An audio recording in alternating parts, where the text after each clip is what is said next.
आपने कभी सोचा है कि गहरे समुद्र में कोई अद्भुत नगर भी डूब सकता है? जी हाँ, आज हम बात करेंगे उस रहस्यमय नगरी की जिसे हम द्वारका के नाम से जानते हैं। वो नगरी जो भगवान श्री कृष्ण के स्वर्णिम युग की गवाह थी और आज समुद्र की गहराइयों में गुम हो चुकी है। क्या आप तैयार हैं द्वारका के डूबने के रहस्यों को जानने के लिए? नमस्कार, मैं अर्चना शर्मा और आप देख रहे हैं दुनियादारी। गुजरात राज्य के पश्चिमी सिरे पर समुद्र के किनारे स्थित 4 धामों में से एक धाम और 7 पवित्र पुरियों में से एक पुरी है द्वारका, जहां द्वारकाधीश भगवान श्री कृष्ण की आराधना होती है। आइए जानते हैं इससे जुड़े इतिहास और रहस्य को।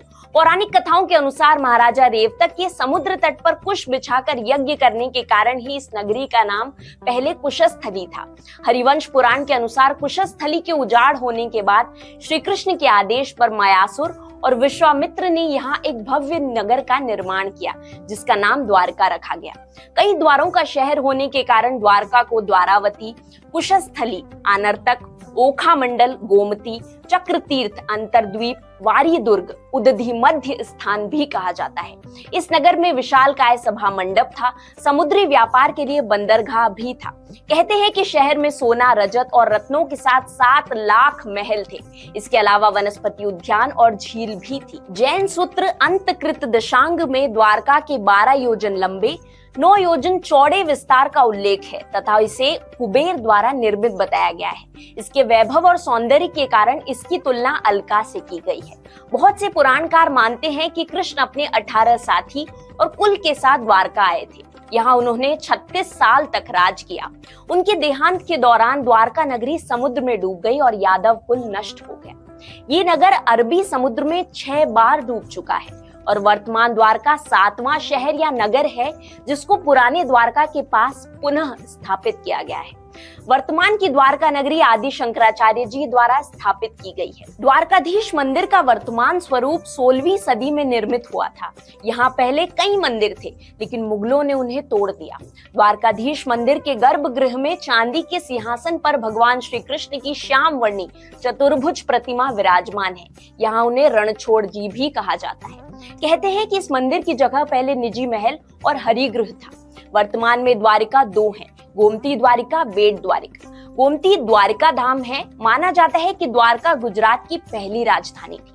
इमेजिन कीजिए कि आप ऐसे शहर में खड़े हैं जहां की गलियां सोने की तरह चमकती है। हर तरफ मंदिरों की घंटियों की आवाज गूंज रही है। विशाल महल, रत्नों से सजी दीवारें और एक ऐसी नगरी जो धरती पर स्वर्ग का एहसास दिलाती हो। ये कोई सपना नहीं था, ये थी भगवान श्री कृष्ण की द्वारका। द्वारका का उल्लेख सबसे पहले हमारे प्राचीन ग्रंथों में मिलता है। महाभारत, हरिवंश पुराण और भागवत पुराण में ये नगरी एक आदर्श राज्य के रूप में चित्रित की गई है।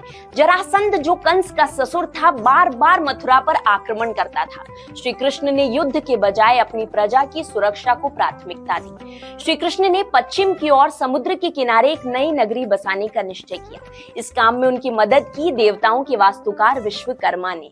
कहते हैं समुद्र के देवता वरुण ने श्री कृष्ण के आग्रह पर समुद्र का एक हिस्सा खाली कर दिया, जहां इस नगरी का निर्माण हुआ। द्वारका का नाम अपने आप में अद्वितीय है। शहर के नाम का शाब्दिक अर्थ संस्कृत में स्वर्ग का प्रवेश द्वार है, क्योंकि द्वार का अर्थ है द्वार यानी दरवाजा और का अर्थ है ब्रह्मा।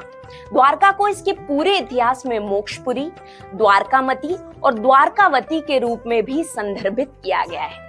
इसका उल्लेख महाभारत के प्राचीन महाकाव्य काल में भी मिलता है। किंवदंती के अनुसार श्री कृष्ण मथुरा में अपने मामा कंस को हराने और मारने के बाद यहीं बस गए थे। श्री कृष्ण के मथुरा से द्वारका प्रवास का ये पौराणिक वृत्तांत गुजरात की संस्कृति से निकटता से जुड़ा हुआ है।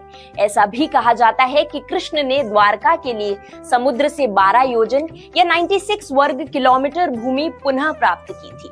जब मगध के राजा जरासंध से युद्ध करने के बाद कृष्ण ने मथुरा से पीछे हटने का फैसला किया, तो स्थानीय लोगों की मित्रतापूर्ण आबादी ने श्री कृष्ण को द्वारका में बसने के लिए प्रेरित किया।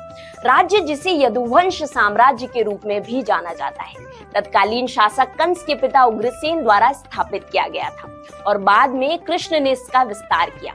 और इसके क्षेत्र का विस्तार हुआ।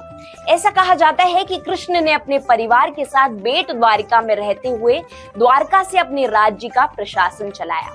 कृष्ण को समर्पित शहर का द्वारकाधीश मंदिर मूल रूप से 2500 साल पहले बनाया गया था, लेकिन महमूद बेगड़ा शासकों द्वारा इसे नष्ट कर दिया गया था और बाद में 16वीं शताब्दी में इसका पुनर्निर्माण किया गया। ये मंदिर द्वारका मठ का स्थान भी है, जिसे शारदा मठ या पीठ और पश्चिमी पीठ भी कहा जाता है, जो आदि शंकराचार्य जी द्वारा स्थापित 4 पीठों में से एक है। बेट द्वारिका पुरी है। बेट द्वारिका कच्छ की खाड़ी में एक द्वीप है और इस द्वीप को शंखोदर के नाम से भी जाना जाता है।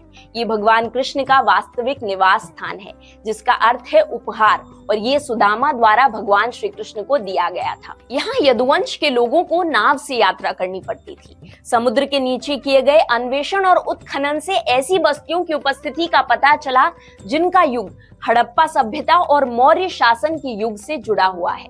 फरवरी 2024 में सुदर्शन सेतु का भव्य उद्घाटन एक ऐतिहासिक क्षण था, क्योंकि ये देश का सबसे लंबा केबल ब्रिज बन गया, जो ओखा और बेट द्वारिका के बीच की दूरी को निर्बाध रूप से पार करता है। एक रिपोर्ट के मुताबिक 1963 में सबसे पहले द्वारका नगरी का excavation Deccan college, Pune department of archaeology और गुजरात सरकार ने मिलकर किया था। इस दौरान करीब 3000 साल पुराने बर्तन मिले थे। इसके बाद आर्कियोलॉजिकल सर्वे ऑफ इंडिया की अंडर वाटर आर्कियोलॉजी विंग को समंदर में कुछ तांबे के सिक्के और ग्रेनाइट स्ट्रक्चर भी मिले थे। इसके बाद पूरा नगर खोज लिया गया।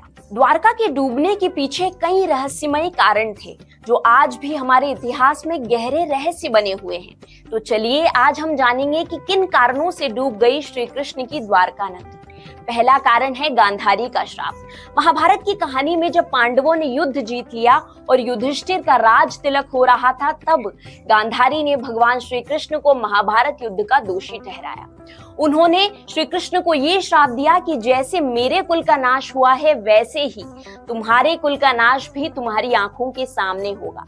ये श्राप द्वारका के डूबने का कारण बना और महाभारत के 36 वर्षों बाद यदुवंशियों के आपसी कलह और लड़ाई के चलते ये श्राप साकार हुआ और द्वारका नगरी समुद्र में समा गई। दूसरा कारण है ऋषियों का श्राप। एक अन्य पौराणिक कथा के अनुसार द्वारका में यदुवंशी युवकों ने महर्षि विश्वामित्र और अन्य ऋषियों का अपमान किया।